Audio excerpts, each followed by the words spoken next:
Hi, this is Empire of the Mind. I'm Dr. Bruce Gilley.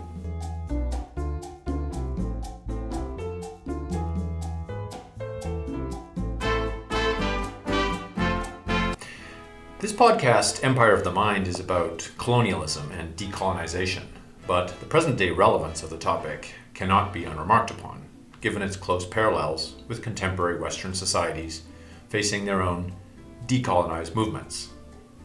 The sequence of events goes something like this. An institutional system is established that brings prosperity and freedom. At a certain point, those raised under this prosperity and freedom decide, or at least a minority of them do, that it's all a con, that they need to defund the system and take back power. They resort to violence, looting, street protest, and demands for an end to systemic oppression. Spineless politicians agree to the demands of the radicals, even though they do not represent the majority. The politicians admit guilt for the alleged crimes of the liberal system and abandon liberal principles for race hustling and virtue signaling. Meanwhile, almost unnoticed, middle-class people flee. As crime soars, the economy tanks and political risks escalate. The impoverished communities left behind are even more vulnerable to the catcalls for revolution. Soon the place is in the hands of the revolutionaries. They inflict horrible misgovernance on the peoples of the formerly decent and law-abiding place. What comes next? The politicians who ushered into being this change, and the academics who provide them with jargon-filled justifications, blame all the problems on the legacies of the former liberal system. Legacies of this and legacies of that. A cohort of woke elites steps in demanding reparations and special handouts to deal with the disasters wrought by their own destructive movement. The one thing no one talks about is all the nameless and faceless victims. They were on the wrong side of history, or necessary costs on the road to social justice. In this episode, we're going to talk about a place that most people have never heard of. The country is Suriname, a former Dutch colony on the north coast of South America. Our guest, Lisette Moenslage, is one of the hundreds of thousands of nameless people who fled that country as it descended into decolonized chaos. First, a little history. The Dutch West India Company was given a charter for settlements on the north coast of South America in 1621. After changing hands with the British and French, the territory that would eventually become Suriname was put under Dutch government control in 1814. Dutch ships carried about 500,000 African slaves to the Americas in the 1600s and 1700s, about 4% of the transatlantic slave trade. About half of these, 250,000, ended up in Dutch Guiana. These slaves accounted for about 80% of the population of the colony in the 1700s, mostly working on sugar and coffee plantations. The Dutch were at the forefront of the moral awakening against slavery and the abolition of the global slave trade in the early 1800s. This caused slave imports to the Dutch Guiana colony to disappear. Slavery itself was formally abolished in the colony in 1863.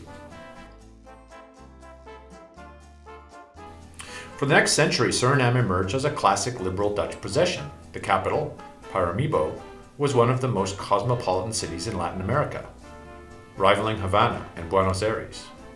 A black middle class emerged. The Hague granted internal self-government to Suriname in 1954, and for the next 20 years the colony seemed on track to emerge as a successful post-colonial state. Democratic government, the rule of law, capitalist prosperity. Here is Lisette Moenslage, who was born in Suriname in 1960.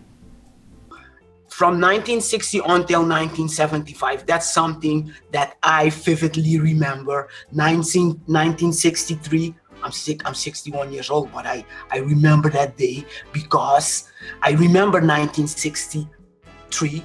Number one, we celebrated 100 years of abolition of slavery in Suriname, right? July 1st, 1963, my mother dressed me up. Go and have fun with your sister. And I got lost in the crowd. I was having fun. They picked me up at the police station. And that I remember. I grew up, I must say, under colonialism, but I never, ever thought that I was some kind of a victim or a slave of colonialism. Everything, I had a normal upbringing. But Suriname's radicals, educated in European cafes, made common cause with the radicals of the ruling Labour Party.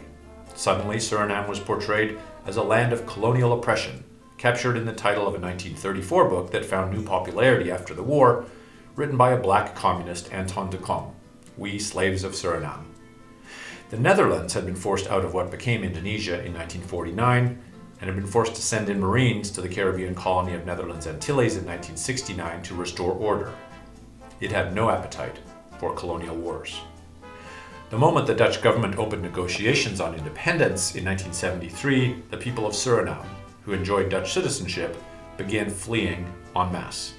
More than half of the population would eventually move to the Netherlands, fleeing decolonization.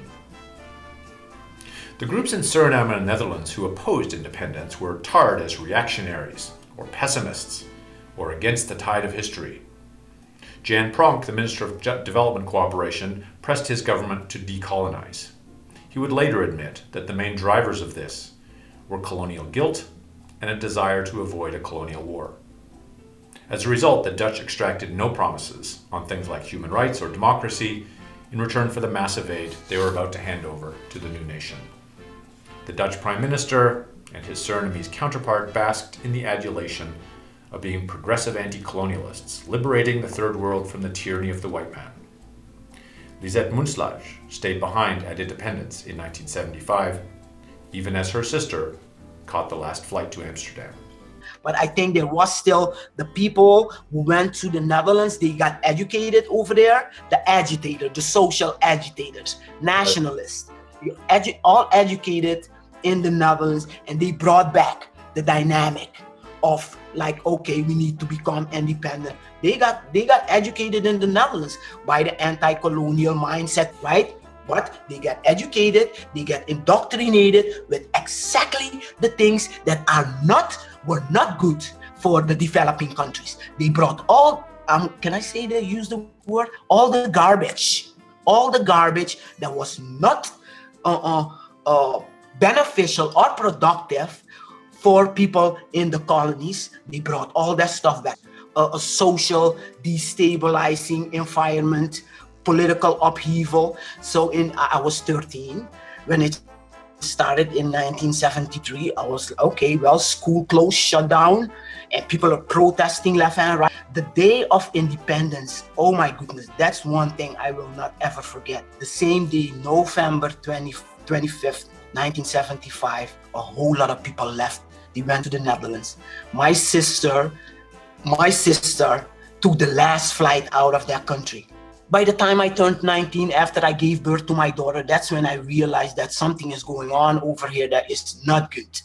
You see? So from 15, my sister left. I cried. I was like, okay, fine. But I had no intentions of like, okay, what's going to happen? I'd rather stay in my country. I had no problem being in my country. The economy was getting bad. People were leaving left and right. So Suriname became a graveyard in 1978. As expected, independence was a disaster. Political turmoil erupted as soon as the Dutch handed over, and tens of thousands more left for the Netherlands. A military coup in 1980, led by Bouterse, overthrew the elected government. He sought and received support from the local Dutch military attaché, who acted on his own, without the knowledge of The Hague. Indeed, Bouterse assailed the Dutch government for trying to reverse his coup in concert with other Western powers. A month before the coup, Lisette Moenslage had seen enough. I got my daughter, things are going bad, and my sister said, okay, because of my daughter, it would be better for me to come over there. And I think that probably, I don't want to say it was bad, but what I experienced, the transition that I experienced, my sisters didn't have that problem. What I experienced with the transition in the Netherlands, leaving Suriname to the Netherlands, that's something, there's where the independence dilemma comes in. And I got hit with it, bam. Having left my country, that's something that it's a burden. It burdened me because I didn't want to leave. I was forced to leave. The social condition in the country forced me to leave, just like all of my friends, schoolmates, people that I worked with. That country ran empty. I have two brothers, younger brothers, that stayed in Suriname, and one of them is telling me, don't come back, because I wanted to go back. After I arrived, before the month was over, I wanted to go back to Suriname, right, in February, but then the coup happened, so I got stuck.